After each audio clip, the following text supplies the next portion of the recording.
nice to see so many of you again.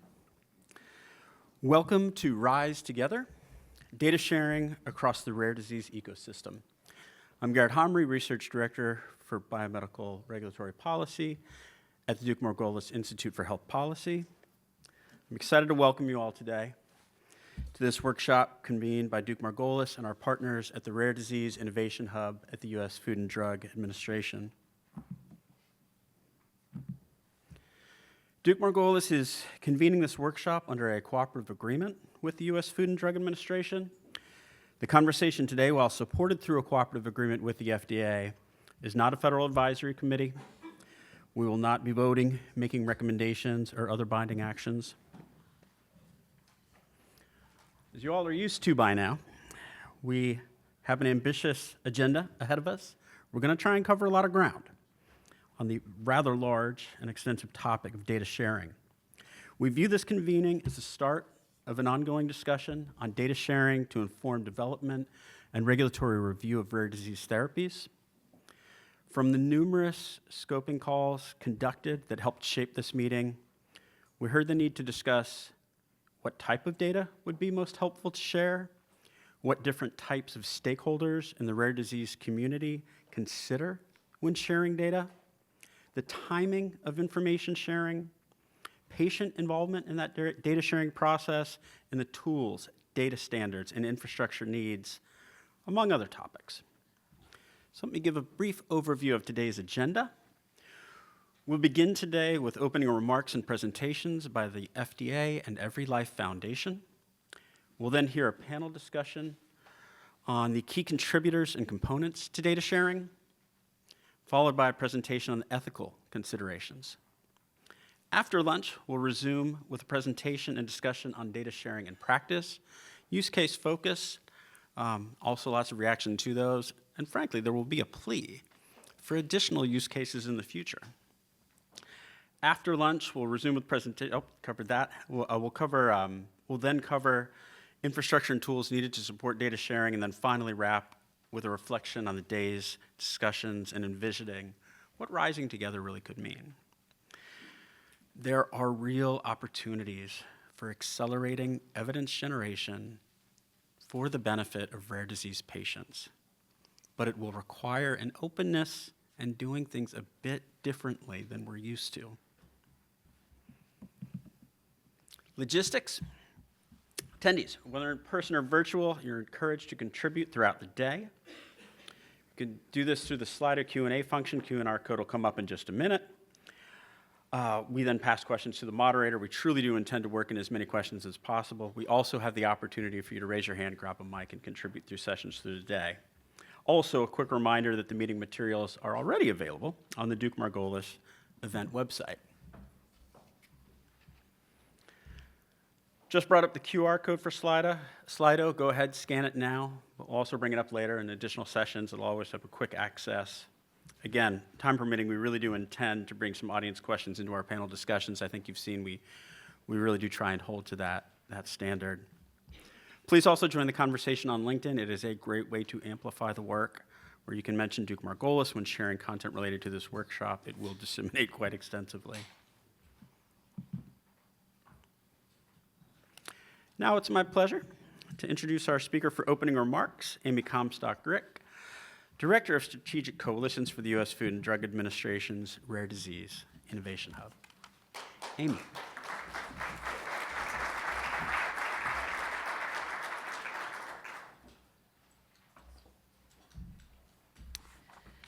Thanks, Garrett, and it's my pleasure to welcome everyone here this morning.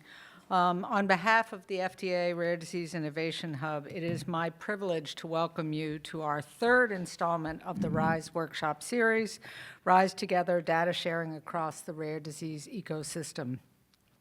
When we launched the Hub and the RISE series, our vision was to create a single point of connection for the rare disease community. Today's meeting reflects that vision. We are joined by patients, advocates, medical product centers, industry partners, and many, many staff from, as I said, the 3 medical product centers at FDA, all united by the single urgent challenge of the need for it to advance therapy development for rare disease. Data sharing offers tremendous value in developing drugs, biologics, and devices for rare disease. Pooling data can help overcome the challenges of small patient populations and the heterogeneous nature of these diseases, and can help reduce redundancy and research costs, which in turn incentivizes further development. When data remains siloed, we lose the opportunity to build the robust evidence needed to speed life-changing therapies to the people who need them. Today's program explores the key players and the infrastructure necessary to enable data sharing in today's rare disease landscape. From informed consent and sharing agreements to data standardization, our aim is to highlight the crucial steps in data sharing to support a medical product marketing application, as well as to address barriers to sharing and ways to overcome those barriers. We are fortunate to be able to highlight specific case studies today, which will serve as a jumping-off point for discussion about how to expand and regularize data sharing efforts among the rare disease partners. As always, there are some individuals I'd like to thank for their work in putting together this program. The entire Rare Disease Innovation Hub team, who are all fantastic and here today. The internal planning group at FDA, which included a number of subject matter experts from CDER, CBER, and CDRH. And the Duke Margolis team, who really worked so hard and so well to put the RISE programs together. I want to offer a special thank you to Garrett Hamre, who you just heard from. This is his last RISE workshop, and as I understand it, he's moving on to exciting new things after his Duke Margolis run.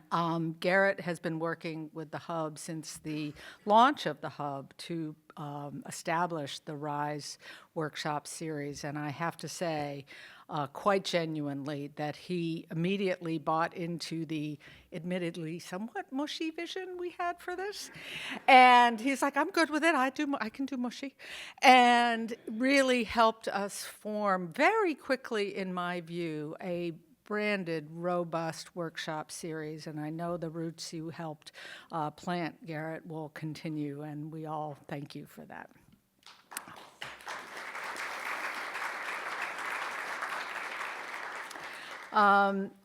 As we have done at each other RISE workshop, I will tell you save the date, September 29th for RISE 4, topic to be announced soon.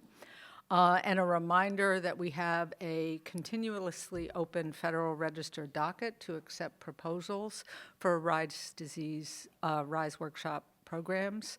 I will encourage all of you, we received 43 submissions, the majority of which are quite substantive in 2025, and they continue to come in 2026. Not only are they helpful to us as proposals for the workshops, obviously that's their intent, they are a really good peek into the challenges that the rare disease community is facing and where there needs to be either more education, more clarification. So even for all of you planning your own educational programs or conferences, it's a public docket. I encourage you to take advantage of the thoughtful submissions in there. And finally, I want to thank all of our attendees here today, without whom this robust meeting would not occur. With that, I'd like to introduce our first presenters. Your agenda says Michelle Campbell. Unfortunately, Michelle had a personal matter that took her away from our meeting today, but stepping in as a wonderful colleague and always willing to step in and to step in so well is Teresa Baracchio, the Director of the Office of Neuroscience at CDER. And we will hear from her, and then Annie Kennedy, the Chief Mission Officer of the Every Life Foundation. I would expect everyone in this room knows both of these fantastic colleagues and presenters. So with that, I believe we're starting with Teresa. There you are, yes. I was like, what can't I hear?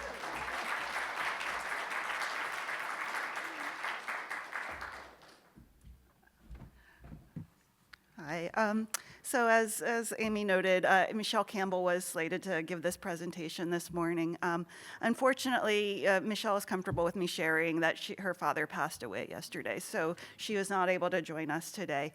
She was very invested in, she is very invested and is a strong advocate for data sharing, and she was part of the working group for this meeting and was really excited about participating in this meeting. And so she's very sad, along with, of course, the passing of her father, but she really wanted to be here today. So I will try to do what I can to carry on her spirit today, but we will think of her today as we're working through this and try to make her and her father proud of the work that we do. So I'm going to start with some historical perspective on data sharing, and I'm going to provide this through the lens of my own personal experience with some of these efforts. This is a disclaimer. I did sort of put this together on short notice, so I can't say that this is an exhaustive history of data sharing, but I'll do what I can. So prior to the 2000s, data sharing in drug development was very rare.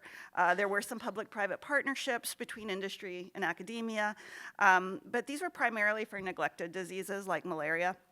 And it was in the early 2000s that the Foundations for the National Institute of Health, or FNIH, launched several important initiatives that allowed for public access to data, including the Osteoarthritis Initiative and the Alzheimer's Disease Neuroimaging Initiative, or ADNI, and I'll be talking a bit more about that. In March 2004, FDA launched the Critical Path Initiative with the publication of a report entitled Innovation/Stagnation, Challenge and Opportunity on the Critical Path to New Medical Products. And that report examined the costs and challenges that were leading to stagnation and decline in drug development at that time. And the report concluded that new tools were needed to advance drug development. The development of these tools required, quote, aggressive collaborative efforts, unquote, and collective action by a variety of stakeholders. Data sharing was a foundational aspect of these collaborative efforts to bring efficiencies to drug development. That publication was a call to action that spurred the creation of several other initiatives, and notably the Critical Path Institute, or CPAth, in 2005. And now, with that background, I'm going to shift to some of my personal experience with data sharing and these efforts. So I am a neurologist, and my fellowship training was in Alzheimer's disease and dementia.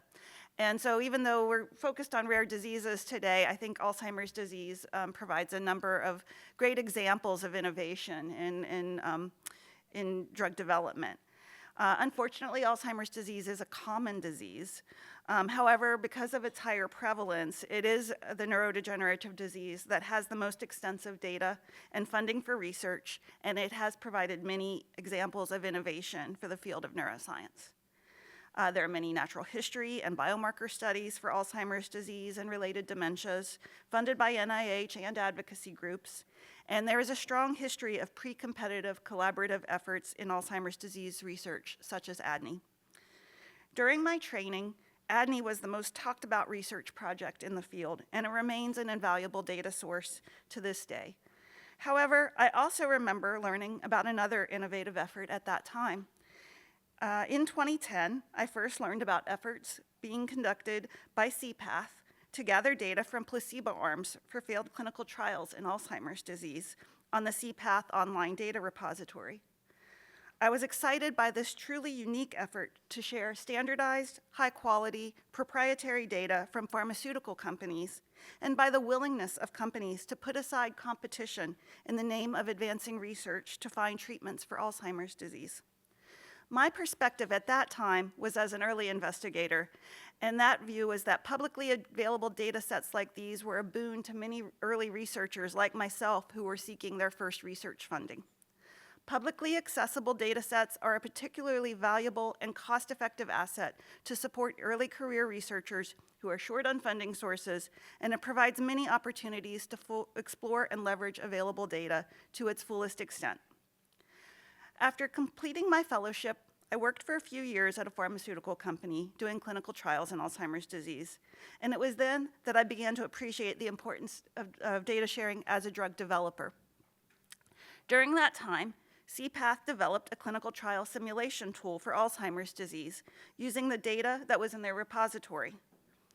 With knowledge of a candidate drug's effects in non-clinical or early phase clinical studies, researchers could use the tool to simulate different trial designs, varying factors such as the number of participants, trial length, and patient population to find the most efficient parameters, while making sure that there was adequate power to detect a drug effect. In 2013, FDA designated the trial simulation tool as a fit-for-purpose drug development tool, and EMA qualified it for use. I remember at that time reading about the simulation tool in the Pharma News, and I submitted a request to an account for CPATH and was granted access to the simulation tool and online data sets at no cost to me or my company. I shared these resources with my team, and we did many explorations with the data and used the simulation tool as we were designing our phase 2 trial. I joined FDA at the end of 2013, later that year, and then I experienced the impact of data sharing as a regulator. I entered a culture where data sharing was strongly encouraged by our agency leaders, such as Janet Woodcock, and prior neurology division leaders, Rusty Katz and Billy Dunn, were engaged and vocal proponents of the importance of data sharing to advance drug development for neurologic conditions. I'm not 100% sure of this, but I believe that the Division of Neurology Products, as it was called at that time, may have put out one of the first guidance documents that explicitly called out the need for data sharing in Alzheimer's disease. Then that was published in 2018. It said, pre-competitive structured sharing across the AD scientific community of rigorously collected, standardized data is a crucial component of this research, and the research they were referring to was to support the regulatory use of biomarkers. The impact of data sharing can also be seen in the approval of the first amyloid targeting therapies for Alzheimer's disease, which would not have been possible without the critical shared data on imaging and fluid biomarkers in ADNI. We have had other successes in rare neurologic diseases too. Data sharing in a pre-competitive space helped to build an evidentiary base to support the approval of at least 2 drugs that I'm going to discuss right now briefly. In 2023, we approved omaveloxolone for Friedreich's ataxia. Data from the FACOM's natural history study that was housed in CPATH's RDCA DAP repository provided confirmatory evidence to support its approval. In 2024, we approved givinostat for Duchenne muscular dystrophy. Shared data from numerous natural history studies, including data from Synergy and Imaging DMD, contributed data to support the use of muscle fat fraction on MRI as confirmatory evidence for approval. I also want to highlight that FDA's guidance on a plausible mechanism framework for individualized therapies that was published earlier this year, and for which I was a co-lead, included a section dedicated to the importance of data sharing. I'm honored to be here today and to continue to carry the torch for data sharing on behalf of the Office of Neuroscience and the FDA at large. So I now want to talk about why, as regulators, we care about data sharing. The mission of the FDA is in part to protect the public health by assuring the safety, efficacy, and security of human and veterinary drugs, biological products, and medical devices. FDA is also responsible for advancing the public health by helping to speed innovations and that make medicines more effective, safer, and more affordable. But many FDA staff view this mission to speed innovations in drug development as from a more personal perspective because, number one, we truly want to see more safe and effective therapies available for patients. And number two, many of us are driven by our own lived experiences with chronic, serious, or even rare medical conditions. I will share that one of my motivations for choosing a career in neuroscience was because of my own personal experiences with Alzheimer's disease, Huntington's disease, and epilepsy in friends and family members. How exactly does data sharing advance the development of new therapies? Well, shared data provides the supports the creation of drug development tools and methodologies, which may include clinical trial designs, enrichment strategies, modeling and simulation, and developing clinical outcomes and biomarkers, and more than that. Such tools and methods can increase efficiency and speed of developing new therapies. And when these tools are shared openly, it helps both medical product developers and regulators. It facilitates planning and decision-making for sponsors during development, and it improves both the quality and consistency of the advice that we as regulators can give and helps to inform our decision-making. It reduces costs by reducing redundancy in efforts to develop DDTs. And I'll give one example again from Alzheimer's disease that back in about a decade ago when it was one of our guidances started talking about the ability to leverage cognitive outcomes for an accelerated approval potentially in early stages of Alzheimer's disease. The agency was sort of inundated with requests from many different sponsors to develop their own cognitive batteries. It seemed like every week we were getting a new proposal. And I felt like at that time, looking back, that was really a lot of redundant effort, both for the companies and for us. And it would have benefited at that time I think there were some public-private activities going on at that time, but I will say that many sponsors did not avail themselves of those opportunities. And so importantly, it also creates an even playing field so that drugs have the opportunity to succeed or fail based on their own attributes, rather than a sponsor's lack of resources to identify the optimal trial endpoints or study designs. And is data sharing just about drugs? It's not. It applies to many different types of data sources and products. For data, it can include manufacturing data, non-clinical data, clinical trial data, diagnostics data, and it can support any type of medical product, including drugs, biologics, and even devices. And in particular, device developers, which include diagnostic and therapeutic device developers, are key stakeholders for data sharing. Device developers, like other medical product developers, hold significant amounts of health data, including biomarker data, and digital health technologies can collect large quantities of data. So I've talked a lot about Alzheimer's disease in my experience, but what about rare diseases? That's why we're here today at the RISE workshop. So while data sharing is important to advance drug development broadly, it is particularly critical for rare diseases where the sources of data are more scarce and there is less funding to develop tools targeted to individual diseases. There is a great need to find commonalities across rare diseases and opportunities to leverage learning from one disease area to another condition that has similar development challenges. And I hope today we'll be able to help build some of those bridges. So if you want to share your data, and I hope all of you do, here are some considerations for data sharing. High quality data is needed to support aggregation for analyses. Advanced planning is critical. Not only is it a matter of how the data is collected and recorded, but there are issues of cleaning and coding. Data needs to have a standardized format to allow for aggregation and analysis. And if data is intended to support regulatory submission, it needs to meet regulatory data standards such as CDISC. And FDA can provide advice on this and is willing to work with sponsors to make sure that you have the proper formats for your data sets. But there are many still challenges that remain, and I think we'll discuss many of those today, challenges and opportunities, right? There's a need to have a data repository that can hold a large amount of data. There are issues with proprietary data, the need to have a secure repository, and the ability to grant or limit access. And then, of course, informed consent and that allows for sharing and broad use of data is a critical piece, and I believe that's one of our early discussions today. So thank you very much for allowing me to share my perspectives, and I'm looking forward to a great conversation today, and I'm going to turn this over to Andy Kennedy now.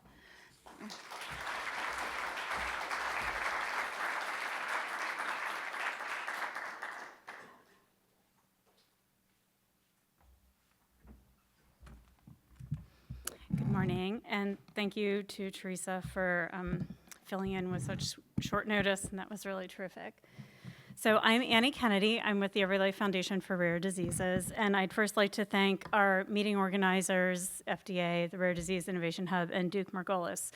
A really tremendous amount of thoughtful effort went into planning this meeting. And I had the privilege of meeting with the meeting organizers a few times throughout the meeting planning. And when I was asked to speak, I was asked to be provocative and help push the limits for today so we would think outside of the box. And those of you who know me know I'm happy to accept that challenge. So a little context, we were one of the groups that submitted a proposal that probably contributed to the many proposals that came together to form today's meeting. And I just want to give it a little context for what came to contribute to our proposal. Our proposal was submitted in July, and it was submitted at a time when these were just some of the headlines that were coming out of the trade press and hitting our community and all of our collective communities. And what was also happening is that our organization, other patient advocacy organizations, other clinical leaders were then wrestling with what to do with this information. And so at the time, we submitted a proposal that was very much focused on data exchange and how could we potentially do better as a collective community around the data sources that we currently have to inform patient, provider, regulatory decision-making with those data sources specific to cell and gene therapies. But we're really pleased to see that we're going broader with this discussion today. Because what was happening is that we were hearing from clinicians, from patients, from the related ecosystems, that they didn't know what to do. That we had patient families who had spent months working to work through the approvals in order to be eligible for a dose for a cell and gene therapy, that if they waited much longer, they would potentially screen out of eligibility for, and providers who now had been in reception of that dose had it in their facility, and those families had made the travel arrangements to get to that town or city and were going to be staying in that location for the required amount of time, and they didn't know now whether it was safe to receive it. They didn't know whether they should take it. And the providers were doing their best to figure that out as well. And they were going through all available data sources to figure that out. But conversely, you had families that already had already received that gene therapy, trying to understand what this meant for them. And so again, you had families that were turning to social media, you had clinicians who were contacting one another throughout the country to understand what all of this meant.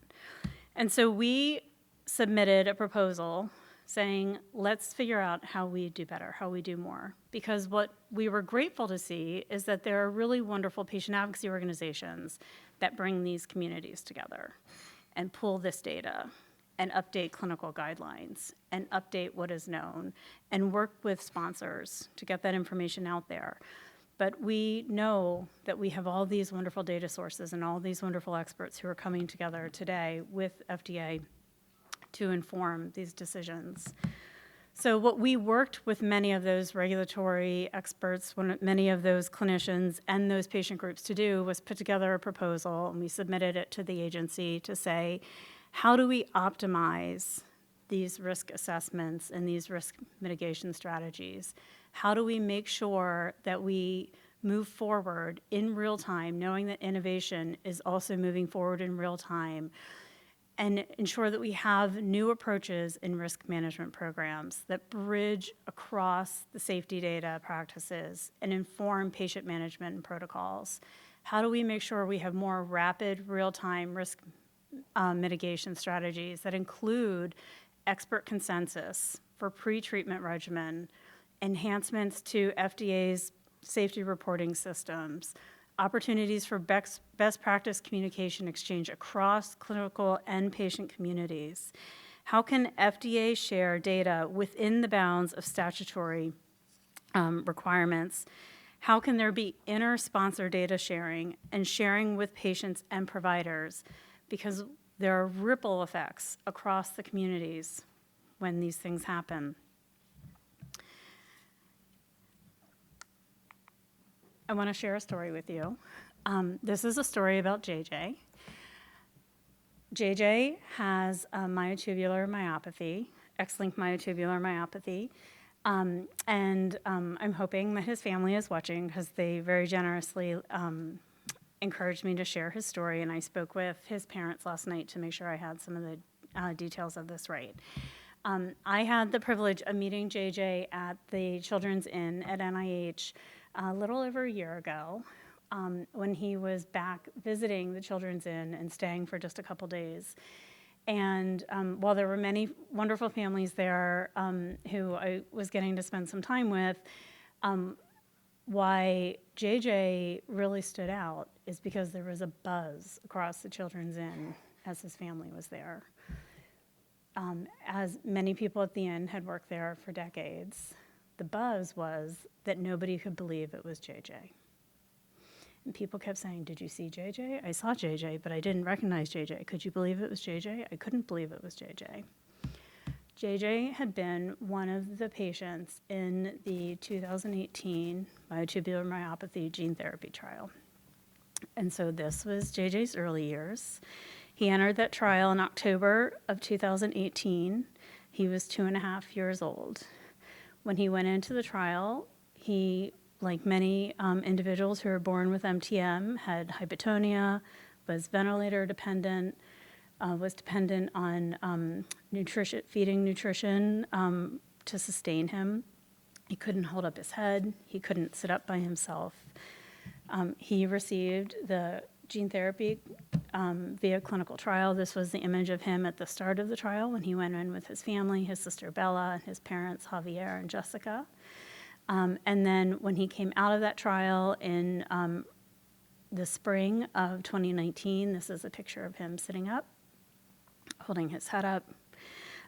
During the trial, he did experience immune responses. He had fevers, he had myocarditis, he had jaundice, he had thrombocytopenia, he rejected fluids that were given to him, but he also experienced the benefits of real-time communication between his family and his providers and across all of the providers who were involved in that clinical trial.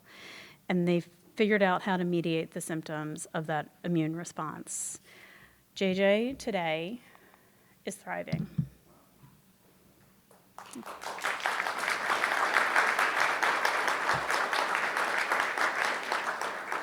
This is why there was buzz at the Children's Inn and no one could recognize him. He went from constant free flow oxygen to now zero aspiration, clear lungs on every exam, from not being able to sit up to moving around independently and being able to carry things. He breathes on his own, he stands, and he can bounce on a trampoline. Because of the communication between the clinical trialists, his family, and those that were involved in the clinical trial. This is to show that we can do it. We know we can do it when we have real-time data exchange. And the last thing I want to reflect on is just to build on something that Teresa said in her comments. And I really love the title of this workshop. It's Data Sharing Across the Rare Disease Ecosystem. And Teresa mentioned a number of the data sets that we have to bring to bear. And I know we're going to be focusing primarily on the regulatory ecosystem. But the title of this workshop is Across the Rare Disease Ecosystem. The stats for our community are we have about an estimated 30 million Americans living with rare diseases, which we believe is an underestimate. Only about 5% of our rare diseases, the estimated 10,000 rare diseases, have an FDA-approved therapy. So we know that our rare disease community, the majority of our rare disease community, doesn't live in this regulatory ecosystem. It lives outside of this ecosystem. Last week, I was at a conference for the Rare Bone Disorder Coalition. And so while I was sitting there, I was actually working on these slides because, much to the chagrin of the organizers, I hadn't submitted them yet. And so I leaned over to one of the parents sitting next to me, and I asked her, would you jot down on paper for me all of the places where your child's data exists? Like, where are the ecosystems where you are? So here's the list she gave me. Pediatrician, 5 individual specialists in 2 states and 3 health systems, 2 ER visits in the last year in 2 separate health systems, 1 clinical trial, 1 natural history study, 1 health insurer, the State Developmental Disability Administration, a disease registry. So at the break, I asked her some questions about it. Those are 11 different data sets that are not interoperable. So then I asked her some follow-up questions. It turns out Their condition is a part of the Rare Disease Clinical Research Network, funded by the Office of Rare Diseases out of NIH or NCATS. They do not have newborn screening, so if there were newborn screening, that would be another data set that you could query. I asked her if she's a part of social media communities. She said, oh my gosh, lots. In fact, when my child was first diagnosed as a genetic disease, so I posted the mutation to find a community. They do have an IEP plan, so that's another place where their records go and where they have information, which is legally binding. I asked if there was an approved therapy. She said no. And I asked whether or not they have an ICD code. She didn't know what that was, so I looked it up. They do not, which means there is not a connection between many of these data sets because you can't, it's like a hashtag. We can't connect them. And without an ICD code, our rare disease communities are invisible in our data sets. So I just give you that for us to think about as we have our conversations today, that is the same case for so many of our communities. We have so many data sets, and the question is there a way that we could be pulling some of these data sets into the considerations that we're talking about today because they are being actively contributed to on a daily basis by those 30 million Americans living with rare diseases. Thank you. Thank you for being here today.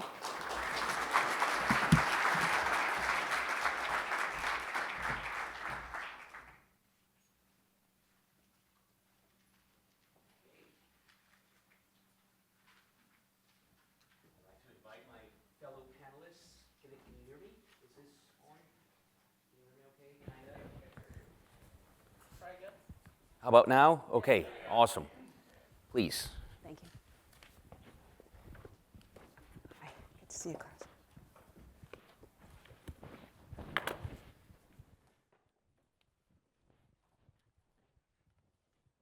Hi. Where do you want me to sit? I think we're closer together. Get closer. Okay, so I'm here with technology. And we're going to talk about technology for data sharing. So as you heard from Teresa, Michelle's dad passed away, and I really want to make sure that we do this in his memory because he was a really special person. So, but this is also for JJ, for KJ, for Mila, and for Wheeler. I told Judy Stecker that I was not going to take off this pin until we made this happen. So let's do this. All right. So we're going to talk about the key components of data sharing. And when we were having the prep calls, I distinctly indicated to my fellow panelists that we didn't want to just talk about the same questions that we talk about for 20 years about data sharing. So we're going to start with that. The point about data sharing is maximizing the value of every precious data point. And I would like to start with my good friend, Pam from Nord, with whom we've had a great journey. You hear it every day from the communities, how they want to maximize the value of their data points. So can you start by sharing how you've lived that experience in helping out the people with the need to set up their own data infrastructure and their own data gathering efforts, and then ultimately some data integration? Sure, happy to do so. Great to be here. Our experience really started with my own personal experience. When my nephew was diagnosed with metachromatic leukodystrophy in 1991, he was born in 91, but he wasn't diagnosed for several years, as one could imagine. I was working healthcare information systems business, ironically, but never really knew anything about rare disease, yet I was helping healthcare systems from cradle to grave to automate paper-based systems and building electronic health records. And when Trevor was finally diagnosed, we had visiting nurses come to the home, and they had these laptops a little bigger than this. I thought, this is so cool. This is like my world. And they captured an incredible amount of data. They were extensions of our family. He lived much longer than he was predicted to live, and I think a huge part of that had to do with the clinical care and support that he had and my family's involvement. So my sister-in-law, my brother, my mom, my dad, all learned what the nurses did for PT, et cetera, to take care of my nephew and to suction and the feeding tube and all of that went into dealing with somebody in his condition. And they captured all this information. Fast forward, when I had an opportunity to join NORD and kind of give back to the community that impacted my life, my family's life so significantly, we started talking to our friends at NIH and FDA about what could NORD do with its limited resources to de-risk the process for our stakeholders that are doing research and developing treatments. And that was to understand better the natural progression of these conditions, to characterize them better. And so that my personal experience, I'm like, yeah, all this information about Trevor got locked up in the Visiting Nurse Association system, not even in the hospital system or the clinic systems that were serving him in the greater Boston community. And this is Boston. This isn't, pick a rural place. There's many in the medical deserts in this country. So that's where we started to develop tools to help communities who are in, the apex of affecting change, catalyzing change when it comes to data and understanding rare disease. So that's how we started to work on, behind the scenes, the development of tools and mechanisms, and fast forward into NORD's I Am Rare. We call it a registry platform, or people do because it's a simple word to say, but it's really a research platform that has IRB infrastructure around it and some data standards, not enough, because we're not far, we'll talk about that, I know, we're not far enough along, but helping to empower them to develop long-term longitudinal studies like natural history studies, and we share that data with CPATH. So sorry for the long, but there's a reason why these things happen. Sometimes you don't know about them from the very beginning, but they coalesce into opportunities that the rare disease community can't afford not to take on. Thank you, Pam. And so you see how this is really answering the clamor of the people with the living experience. We hear that time and time again. How can we make this happen quicker, and how can we optimize when a community has already started a data gathering exercise, and how can we help those that want to start one? And this is not just about the notion of gathering data because it's important. It's gathering data for a purpose. So I want to turn to Vanessa next, because you're in industry. Mm-hmm. And not only is it about the trials that you design and run to demonstrate the efficacy and safety of products, but the learnings that you can get from non-clinical trial data and how important that is. Can you comment from your industry perspective on that? Mm-hmm, definitely. And I'll comment both from industry perspective and also the perspective of working with patient organizations over time on data sharing activities, especially ones that are patient-centered.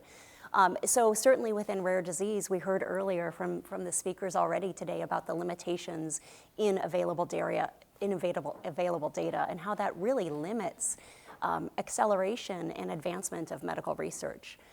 From the industry perspective, I think there are many gaps that funnel into that equation, because not from the industry side specifically, but in the ecosystem. When we talk about the ecosystem, there's not the framework, the structure, as we heard about already, in order to contribute data that's comparable.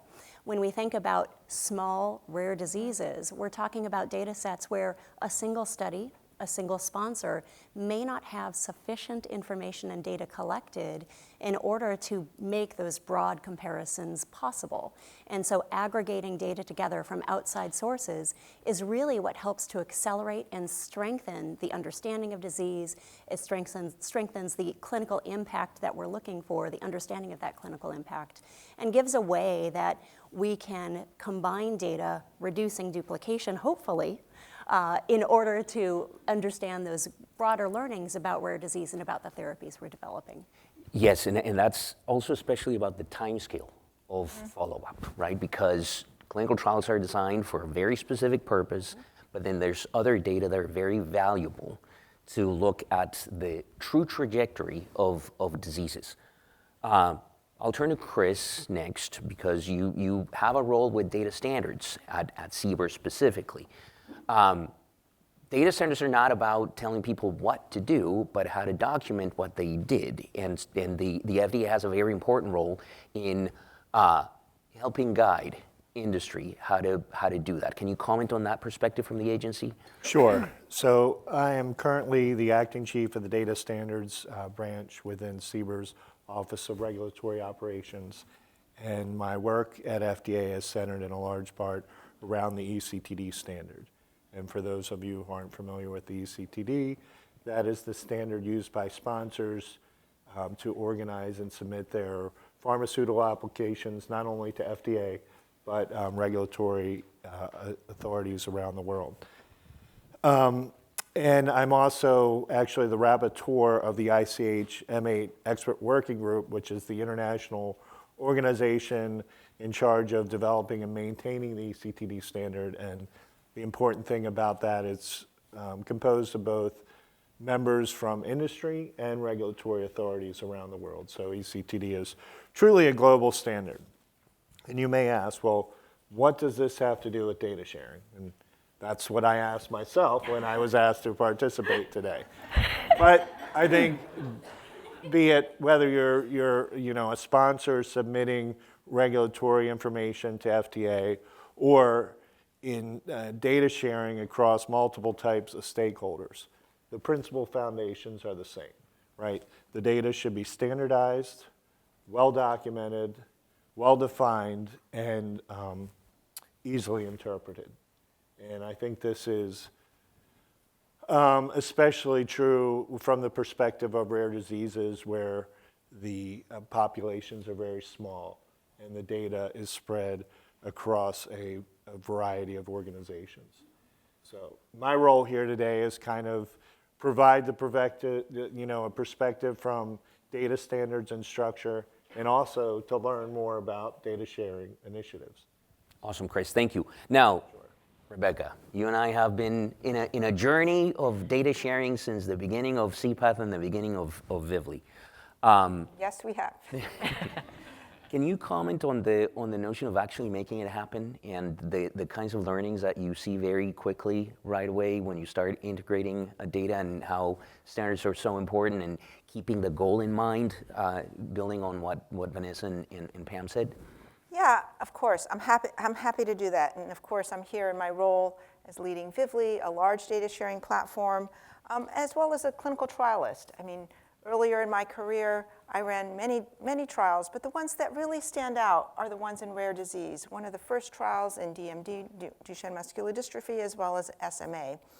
And what I'm seeing, a couple things, I'm just going to be very quick here, is some encouraging momentum in the ecosystem. More of a willingness to share.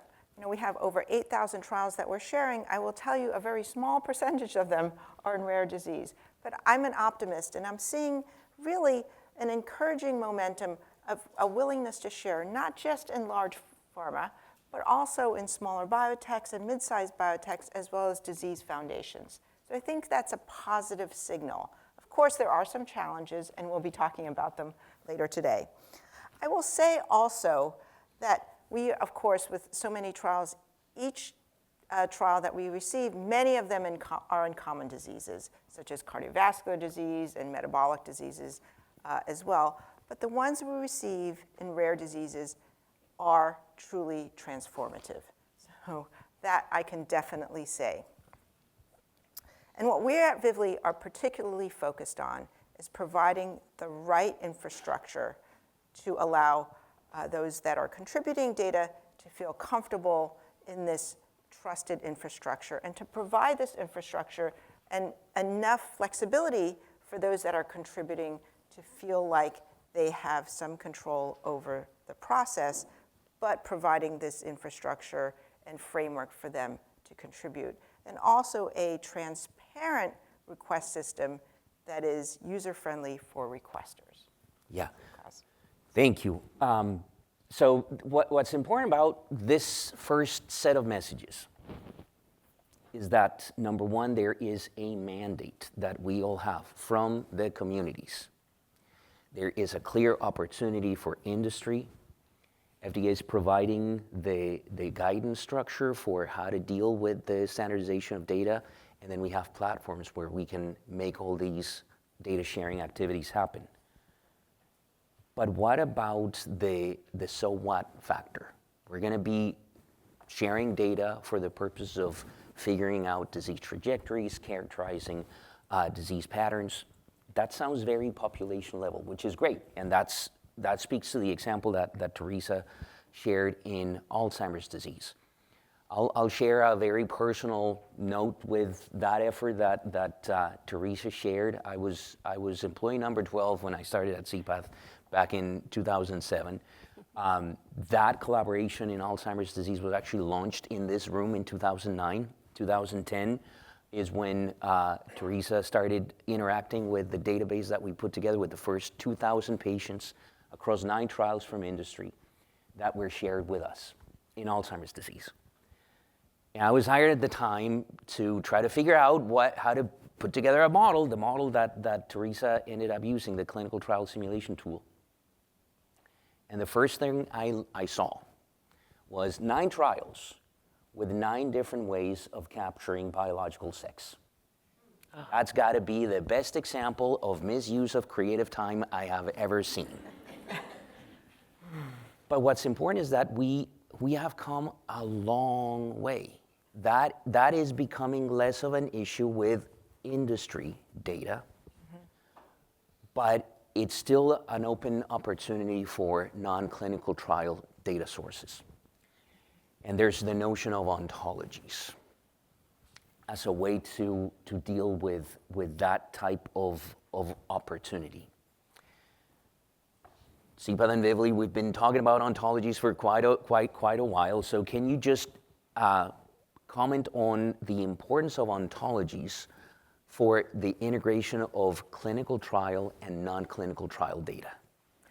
Yeah, absolutely. There is definitely an important, as we've been talking for a long time, Klaus, there's absolutely an importance of ontologies for both clinical, we don't deal with non-clinical data, but there's, definitely an importance of ontologies when we look at this and how people can integrate the data in a, as easy as, to make this process as easy as possible.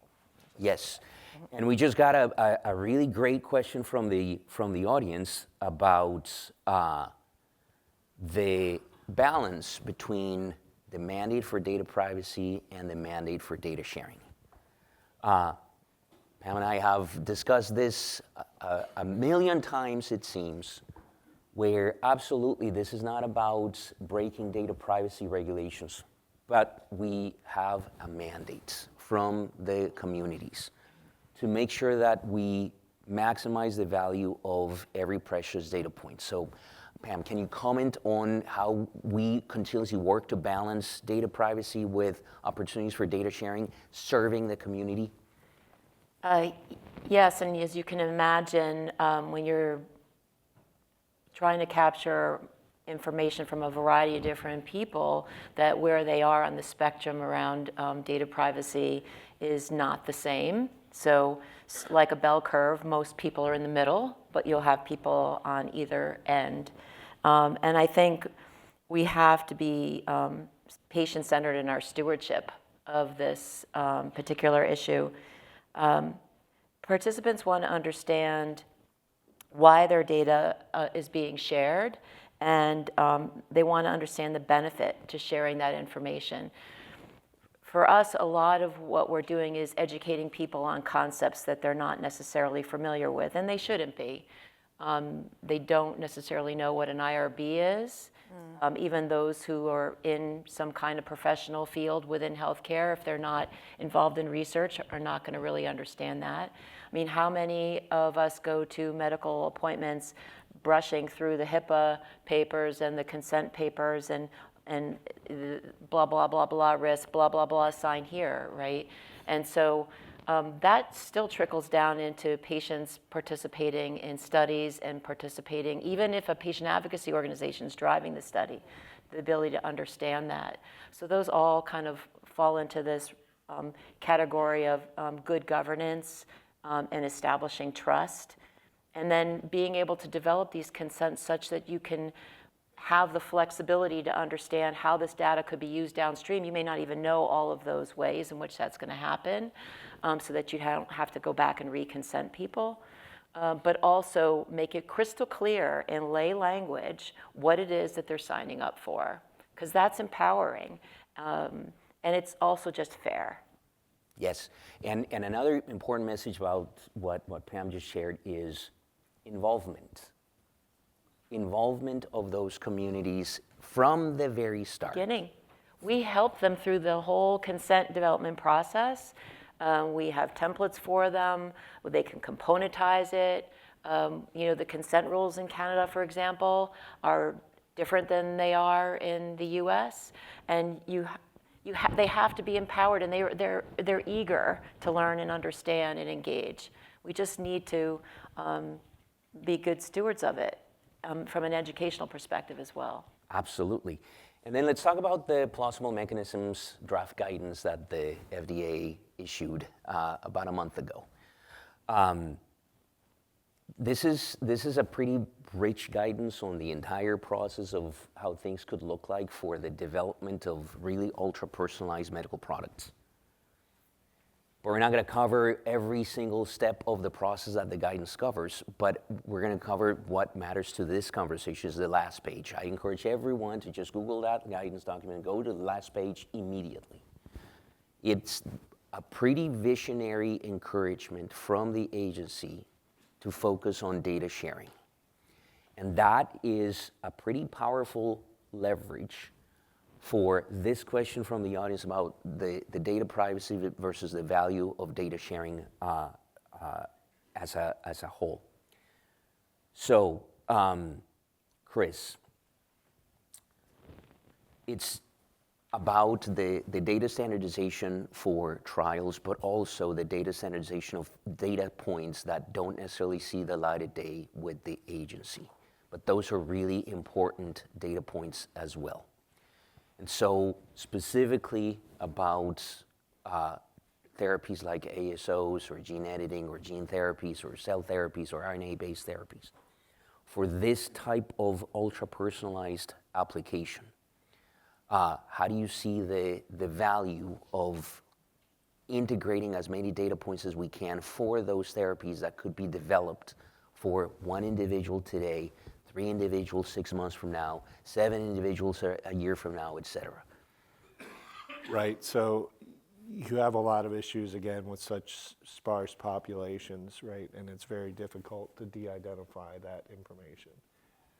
So aggregating the data to the best extent possible is really important in terms of, protecting privacy.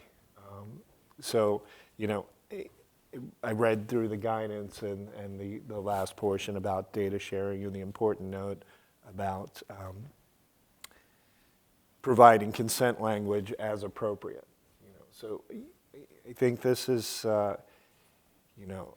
as was previously alluded to, the privacy being the bell curve, but you've still got, strong feelings on each side of that. So it's tough to balance. I think it's something that's emerging, but from, again, my data standards perspective, it's very hard when you have very small data sets to protect that privacy. So I think a step forward would be to kind of analyze and figure how do we aggregate this data, right?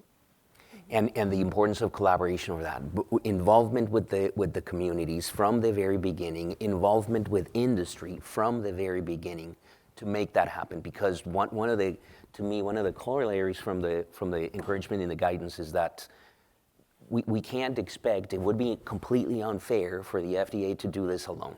It would be unfair for individual companies to do this alone. It would be unfair for individual communities to do this alone. It would be unfair for individual data platforms to do this alone.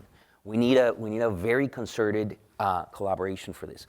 But I also want to point out one thing, and I want to turn to Vanessa next, because the importance for industry regarding these types of efforts. at the end of the day, what really matters is the transformation of those data into insights that can be used to accelerate drug development. So there is also a case to be made that as long as there's adequate involvement from industry in the generation of those insights, the data themselves can be further protected, because what matters at the end of the day is the insights that come out of it at the end. So can you comment on that a little bit? Yeah, I think that's really important to think about what's coming from the data, but also broadly the data sources themselves as well. As we think about the sets of data, as I mentioned before, it's something that's not going to come from necessarily one individual study. There's simply not enough information in patients in a study to be able to do that.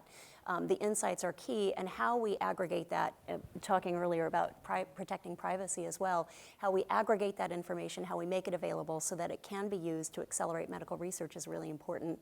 We've done some more unique things at Ultragenyx to try and facilitate that. For instance, we have a rare disease genes platform that helps aggregate genotype, phenotype data, and variant data, and that's openly available. It allows kind of global contribution as well. And the idea is that not only is that data aggregated and shared, but that's something that can be used for clinicians, patient communities, other researchers to be able to generate additional insights about their patient data sets as well. Yes, and I want to touch on something. I'll go to Rick next. It's the clinical data are absolutely key. But again, back to the guidance. Look at the guidance. It talks about the entire journey of a new evidence paradigm, the preclinical and the translational data. And so can you comment on the importance of linking the preclinical to the translational to the clinical data? Yes, I mean, clearly, in my prior life, I was a translational scientist, and clearly linking these three stages together is absolutely critical to move the science forward, linking the preclinical, the translational, and clinical data together, and having that entire pathway for drug development. And I think that comes with data sharing, Klaus. I think, and what I've learned and what has been echoed here today is no one stakeholder has all the data, particularly in rare diseases. And having that data siloed is not going to be the answer to move us forward as a field. Yes, and that's why to me the guidance is the springboard. Yes. To a globally organized data strategy for rare diseases. That's the way I'm looking at it. I have a couple questions from the audience that I'll cover next, but encouragement to anyone here in the room, just raise your hands. There's microphones floating about. The standardization of consent language. So the question is, it would be amazing to have a global standardization of language for data reuse.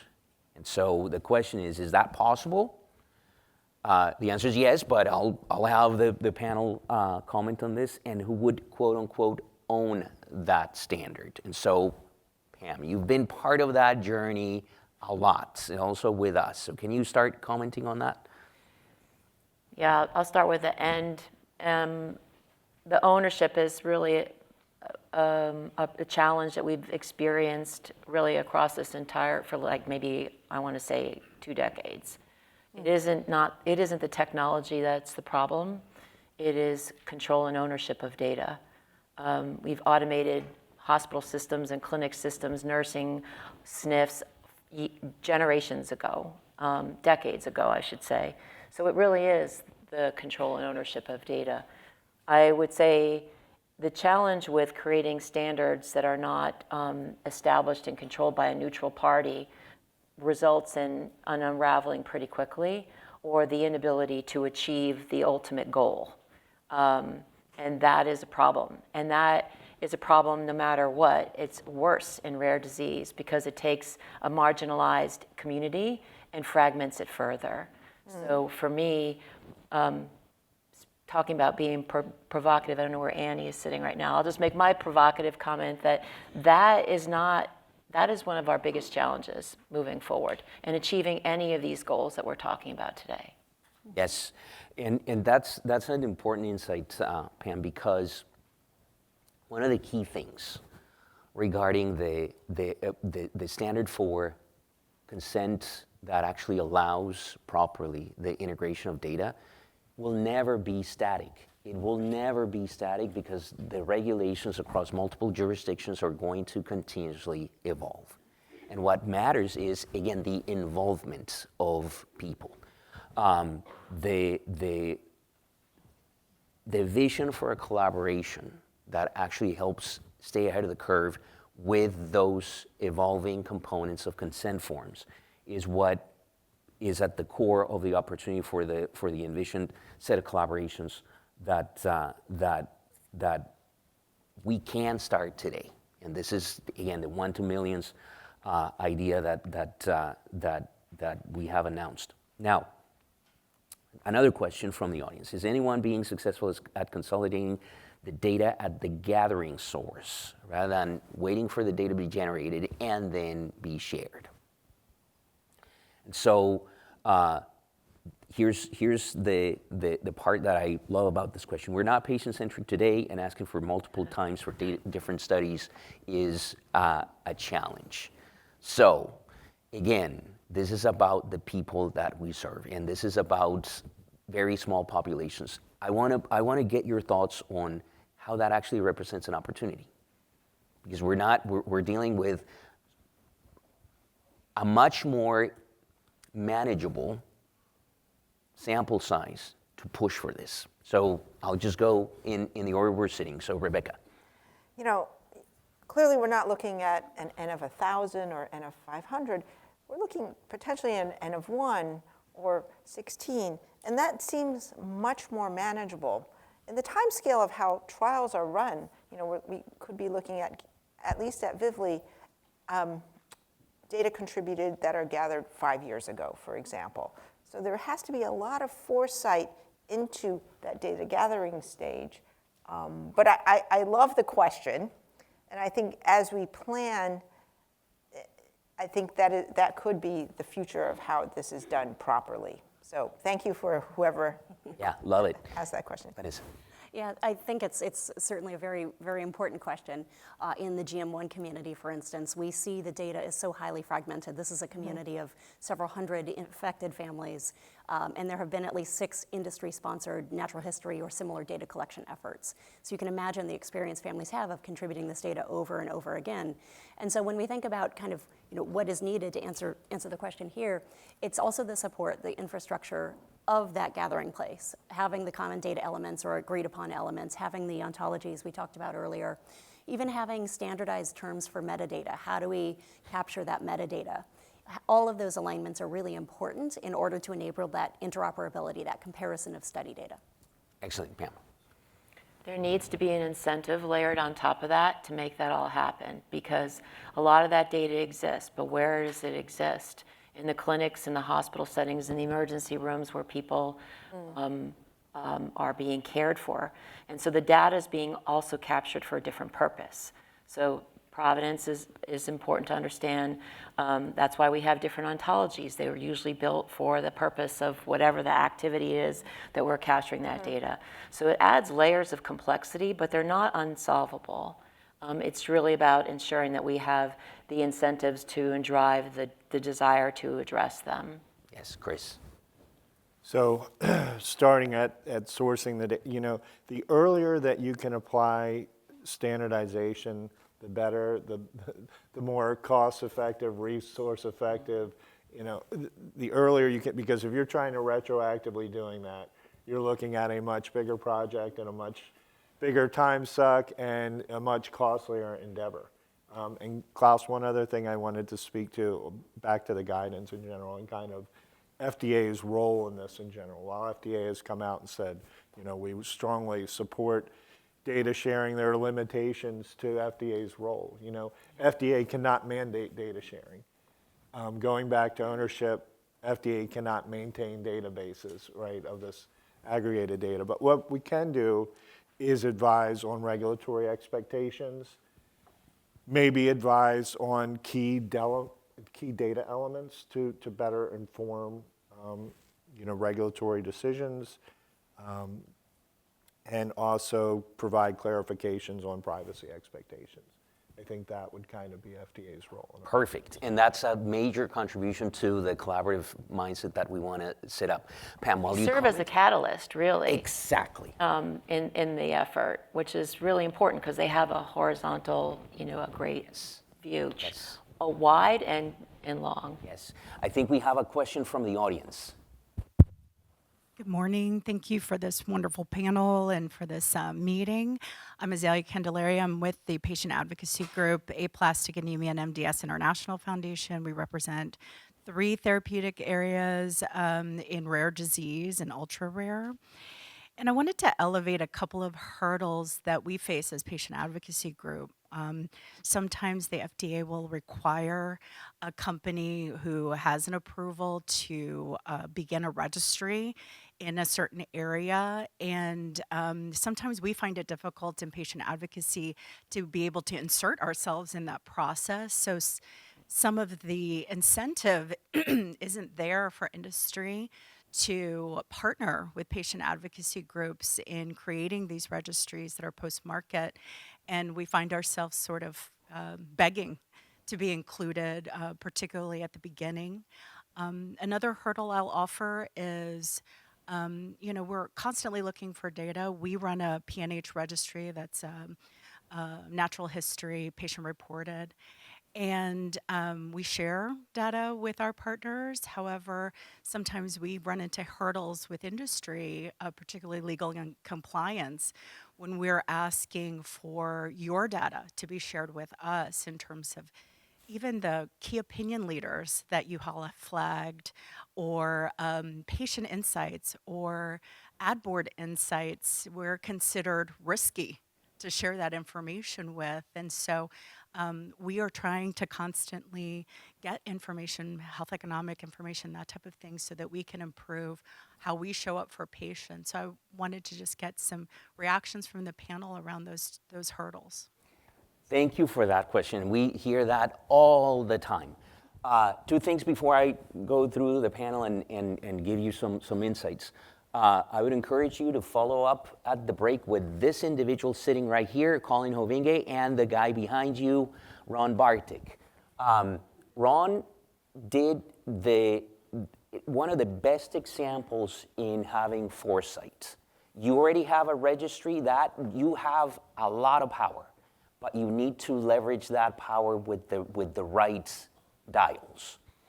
What Ron did was an exemplar, because the other example that Teresa shared in the opening remarks for Friedreich's ataxia. So how many times have we seen this? A trial from industry that is statistically significant at the end, but then there's still a question about, does this statistical evidence demonstrate evidence of clinical benefit? That's what happened with the product that was being developed for Friedreich's ataxia, omaveloxolone. In a normal world, quote unquote, the answer would have been run another trial. In a devastating rare disease where pretty much all the patients that could be enrolled in that trial had been enrolled in that trial. Because Ron had the foresight to not only set up the registry with a lot of insights from the FDA from the beginning, he also had the foresight to put the data from a very early stage into the platform that we've developed at CPAP, funded by the FDA. And because those data existed in that data platform, the question was not, hey, run another trial. The question was, go into the database and run a very specific type of propensity matching scoring analysis to extract external controls and plug them into the extension, the open label extension of the data. And what happened with the error bars of the control arm versus the treatment arm? They shrunk. And what did happen with that exercise? A full approval, not even an accelerated one. And we stand to see more of those examples with these kinds of collaborative efforts. But I'll go through for you to share additional studies on that front. Yeah, I think, thank you so much for that question on aplastic anemia. I can sense your frustration, but I certainly see that there are routes, such as what Klaus had suggested, to partner with others who might have solutions. I mean, we also see other disease foundations, such as Cure Duchenne, that are partnering with us to share their registry and move that forward. And I'm certainly happy to have a discussion with us, and I certainly think that those are other routes to move that forward. To Vanessa. Yeah, thank you for raising the question, because it's really a long-standing one, right? And having been on both sides of the equation, it's one that's very challenging to continue to figure out the right solution. What's the efficient solution? What makes the most sense for all of the stakeholders in the community? And there are some significant challenges in how we do that, because we don't have the infrastructure necessarily to do it, because there's still ongoing data collection. You know, I think the information that can be shared is important to help facilitate a lot of communication. And there's significant limitations in how we do that. Even things as simple as contracting can be really challenging. We don't often talk about contracting, but the fact is that it takes resources. It's very resource burdensome, cost, time to negotiate contracts for data sharing. And that itself poses a limitation. You know, we've looked for ways to uniquely share data. So whether it be sharing data with a critical path for one of our data sets, or being able to have an efficient process or request-based process where we can share data from completed studies directly, we're really looking at ways that we can think about how we do it more efficiently. But it doesn't address the architecture that sits underneath the rare disease ecosystem. Yes, and Pam, I'll give you the floor to comment, but I'll add on a layer for this, the data ownership. Because to us, there's no question as to who owns the data. But then there are others that act as data stewards, and data brokers. But can you comment on that? Because there's an audience question about this. Well, to be patient-centered really means for the patients or the patient advocacy organization that they've entrusted at the individual nano level to manage and steward the data, but the patient should own the data. Yes. And there's another layer of another question here about a vision in which the data can, quote unquote, travel with the individuals, so that we all have our own internal database that we better control. My position is the technology is there, but we need a well-concerted collaboration to make all the contracting, all the infrastructure, all the logistics happen.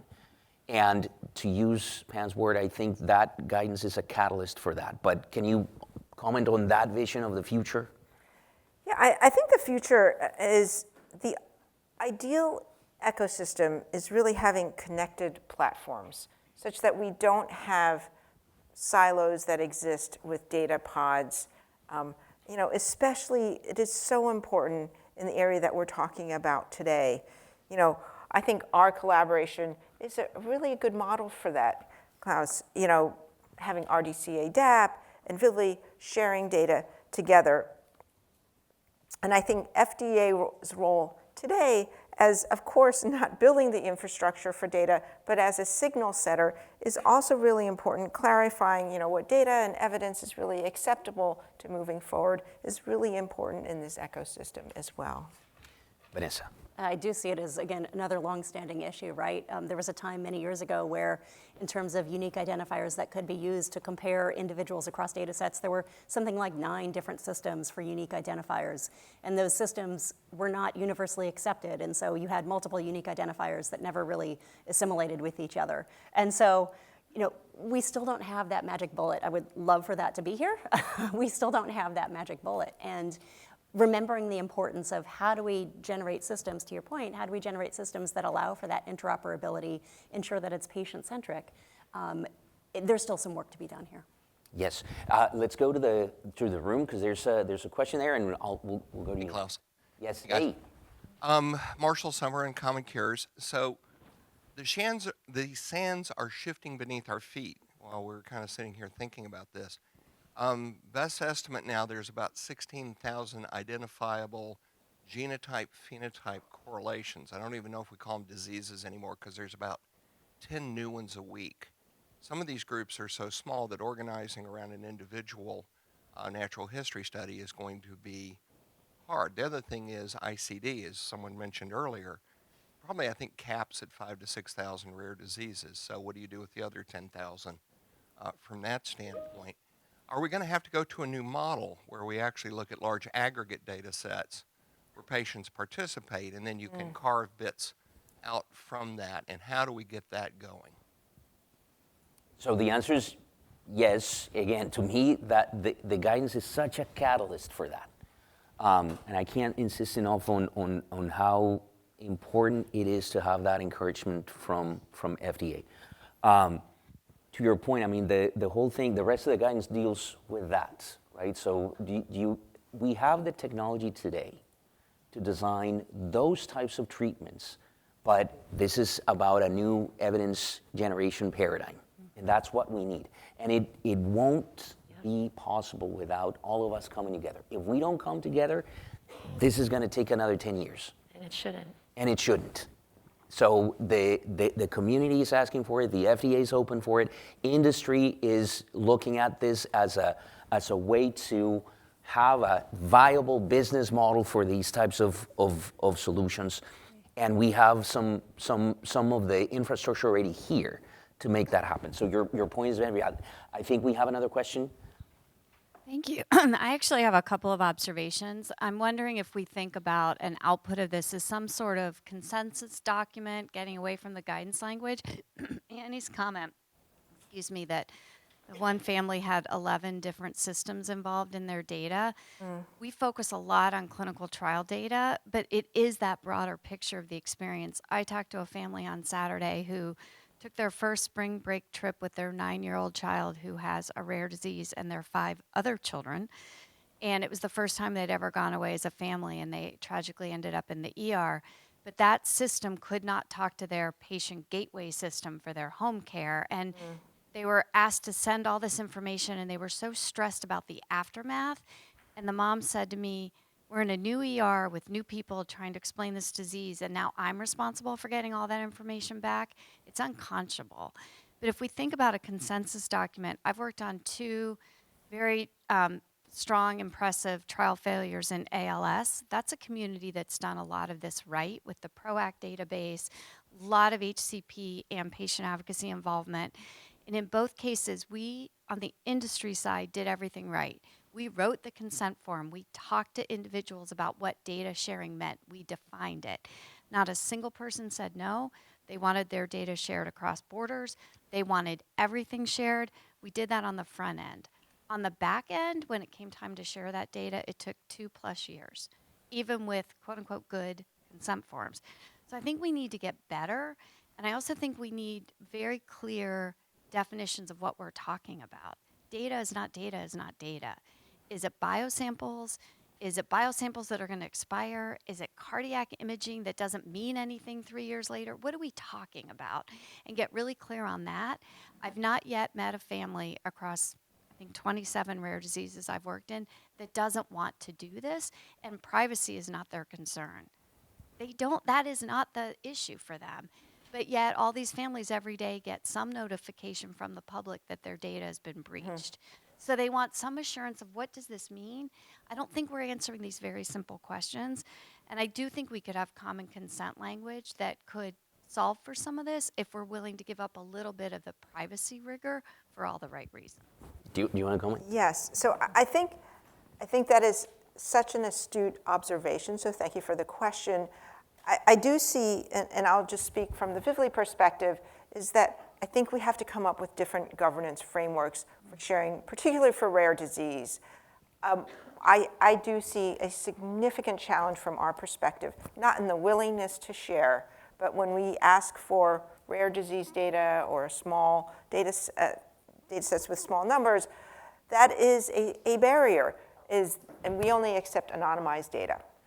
And many of the sponsors will say, oh, I'd love to share trial X, but that is, and even the anonymization vendors will say, oh, Rebecca, we can anonymize that, but it will just become, the utility will go down so much that it'll become meaningless. And then we're kind of stuck with, well, if we share that, then it's not, the utility is not good. So do we have to come up with a different governance framework for that? And we've started to think about, is it going to be a trusted researcher? How are we going to manage this? Because I hear what you're saying. Certainly, if the patients were in the room in that conversation, what would they be thinking about that conversation of their data not being shared because of privacy reasons? And how are we responding to that? Because I feel like this is almost an artificial barrier that we're creating, saying, oh, this is a privacy issue, and maybe we just need to work around Yes, that. yes, and I'd love to take you up on the offer for some documents that can come out of this conversation. There's also the important question about the non-clinical data. So one of the things that we want to start with is gathering those non-clinical toxicology data to get things moving. That just getting that moving, and because that links to another portion of the guidance about the non-clinical and the translational data. That we should not ignore that, and that can start right away. Yes, my good friend. Good morning, Alex Sherman, Mass General Hospital, Harvard. I'm very much impressed that an hour and a half into this meeting, no one mentioned the elephant in the room, AI. And I think it changes the entire paradigm, because whatever we're discussing now, I don't believe that anyone disagrees here in this room that on the importance of data sharing, right? And we were discussing with any 15 years ago at MTA how important it was. Vanessa, we were discussing when we were at Patient Crossroads, right? So, and so on and so forth. So no one disagrees. I mean, Ron here shares patients' data for decades.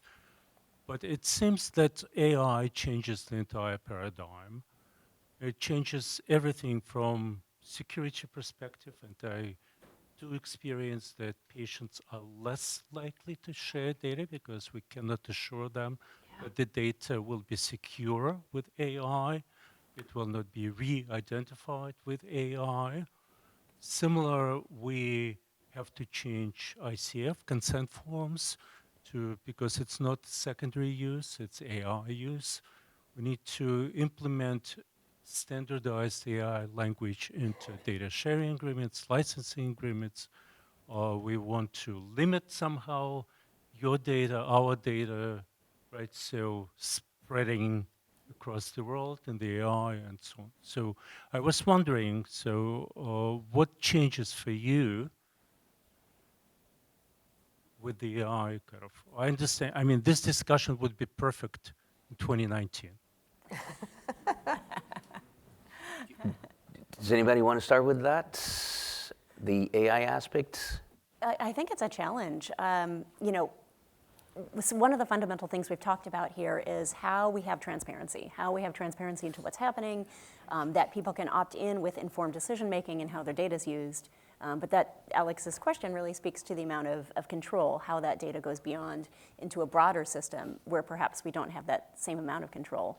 And an approach may be, how do we start approaching this conversation in a standardized manner? That could be part of it, how we're thinking about informed consent in a standardized manner.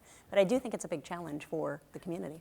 Well, I would say, to me, that's an opportunity, because that really forces us to think about the question that we want to answer through data sharing. This is not about data sharing for the sake of data sharing. This is about data sharing to accelerate medical product development for really rare diseases.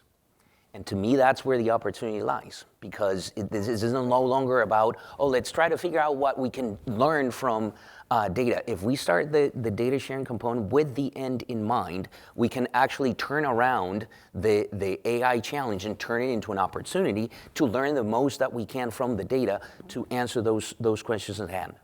Anybody else want to comment on that? Pam? I would say it's layers of complexity beyond what we would be talking about, Alex, if it was a common disease, if we were looking at AI for more common conditions.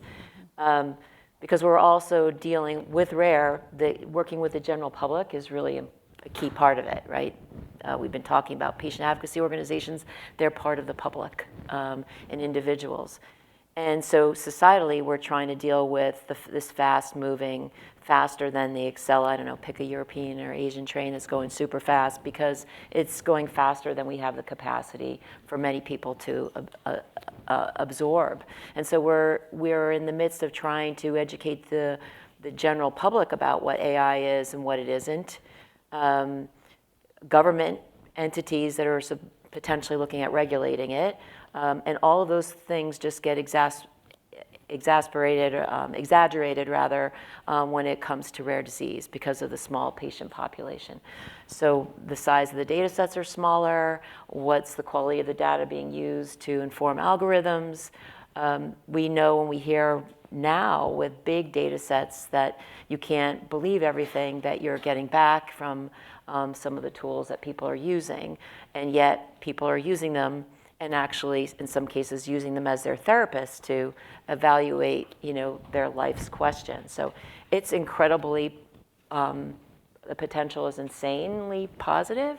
It's about making sure that we figure out how to do this right so that we don't cause harm. Yeah, and you can't really do ontologies right today without some AI-assisted ontologies. So that's one piece. But then the other piece, on top of yeah. But that, to me, that's only opportunity for more collaboration, because the back to the question about toxic data in the preclinical sense. Imagine a world in which we can get all the ASO data from industry, and we can just the non-clinical data. And start with that and have some AI tools that allow you to do a full 3D rendering of the design of a new ASO structure and map that against the likelihood with the proper error bars of the different toxicity signals that you would be looking at. Yes? What's the incentive to do that? These are there's so many great examples of things that we could do, and why we're not doing them is because the incentive isn't there yet in some capacity to make that happen. The guidance. To me, the big incentive and the big catalyst is the guidance document from the FDA, because again, this is getting a little bit further from the data sharing component, but the guidance speaks to that quite a bit, and I think that's the catalyst that we all needed to start moving in that direction. Now, we are getting close to the closing of this conversation. So I'll just ask the panelists to share how they see this happening in the future, and hoping that in maybe 3 years from now, we can have a very different conversation. I'll start in that order, Chris. So earlier when I mentioned FDA's role, I forgot an important word that has been thrown around here a lot, and that's collaboration. And for us to, we've kind of sent up a signal with the guidance, but also on top of providing regulatory and privacy guidance, encouraging collaboration. Because again, we can't mandate the data sharing, but we can encourage it and try to be a catalyst. So, and overall, I think my directive may be at odds with some other people, that are speaking today, because I have been told to say the least inflammatory comments as possible. You've been very helpful, Chris. So, Pam, go ahead. The calm in the storm, right? I think there's so many good positive forces working in our direction and to our benefit now. And I do see the opportunity to address this fragmented ecosystem. And as my panelists said, starting with the smaller populations may be just the thing we need, because so often we get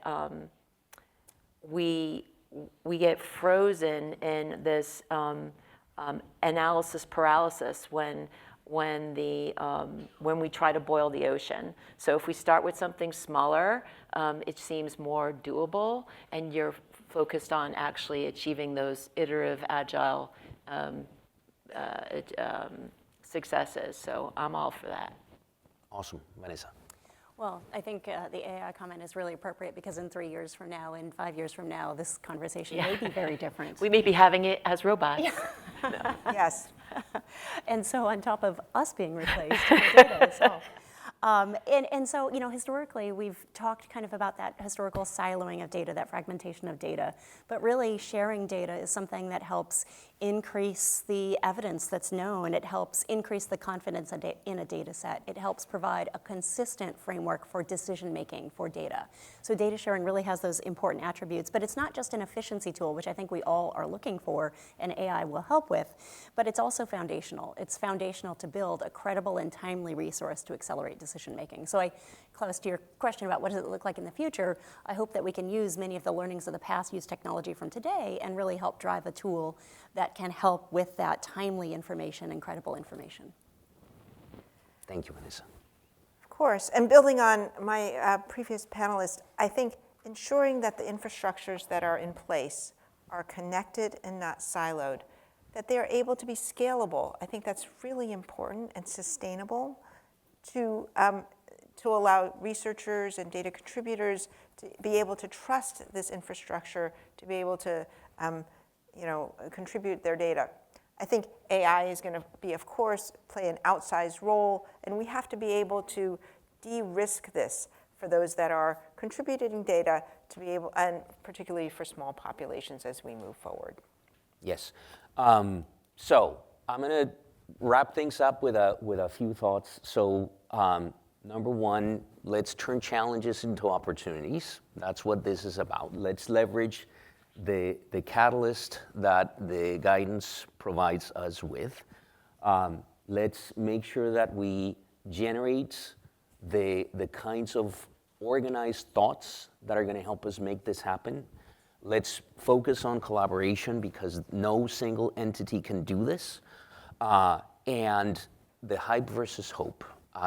I still don't think that as much as AI is taking over a lot of things, I don't think that AI is going to be thinking for us anytime soon. But I'm all for leveraging AI to help us move the needle, and that's what this is about. But the biggest corollary, we have a mandate from the communities. We need to make this happen. We cannot afford to not allow industry to have a workable business model for this. And to me, the guidance and the collaboration that can come out of the guidance is what is going to turn things around. And so I invite all of you to get together and we traverse this journey together. So with that, we'll conclude and we have a break, right? And we should be back when? 10:55. Okay, so see you again in 10:55. Thanks, everybody. Thanks, Klaus.